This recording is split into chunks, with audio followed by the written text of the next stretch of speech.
What should the person in charge do when someone shows up late to work? I'm going to show you the two wrong ways most bosses handle it, and then I'll show you the way I do it, the right way. Hey, when you're in charge of a shift and someone shows up late to work, it's very frustrating. So a lot of bosses handle it the wrong way. Number one, yelling at the employee in front of everybody. Hey bosses, when we yell, it is not a good look. It's bad for overall service and it makes all the other employees very uncomfortable.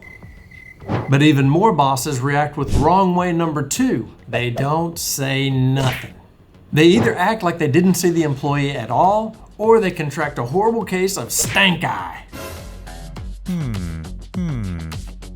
So they don't say anything to that person, but they might talk bad about that person to everybody else. I get it. No one enjoys conflict. They may think they're keeping the peace by not saying anything at the moment, but they're actually just putting off a much bigger conflict. If a person has a habit of being late, it's not going to get better if it's not addressed. But what's even worse is the effect this has on the rest of the crew who did show up on time. High performers get very frustrated when they see someone getting away with bad behavior. And even more frustrated when they have to carry the load for the person who keeps showing up late. They will continue to be frustrated right up until the day that they quit, because high performers hate to work in a place where bad performance is ignored. And now I will tell you how you should be doing it. But first, I have to make a confession. The reason I know so much about the wrong way to do it is because I used to be one of the worst yellers and ignorers who ever ran a shift. So I'm sorry to say that I was a hothead in my youth, and when I took over my first Sonic Drive-In at age 22, I was very quick to raise my voice. But by my second week in charge, there was hardly anyone left for me to raise my voice to.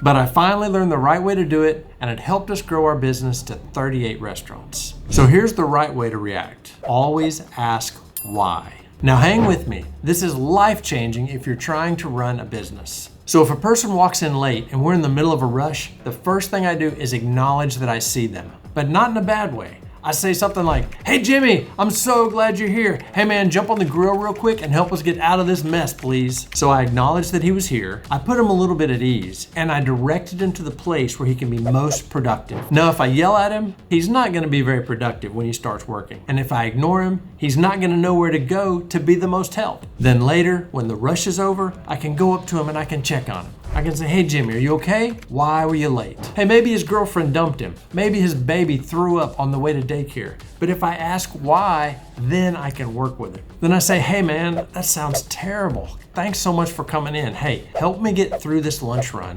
And then if you'd like, I'll try to get you out of here early. Would that help?" When you show compassion for a person and help them get out of a problem, that builds trust, appreciation, and respect. But maybe they have a terrible reason. Well, hey, that is an opportunity to do some training. Let them know how awesome they're doing and how great they are when they're at work, but how terrible they are when they don't show up. "We really depend on you to be here on time, Jimmy, and we need you here." But maybe we find out there's a conflict in schedule. Maybe he doesn't get out of school until 3:30 and he can't be here by 4 o'clock.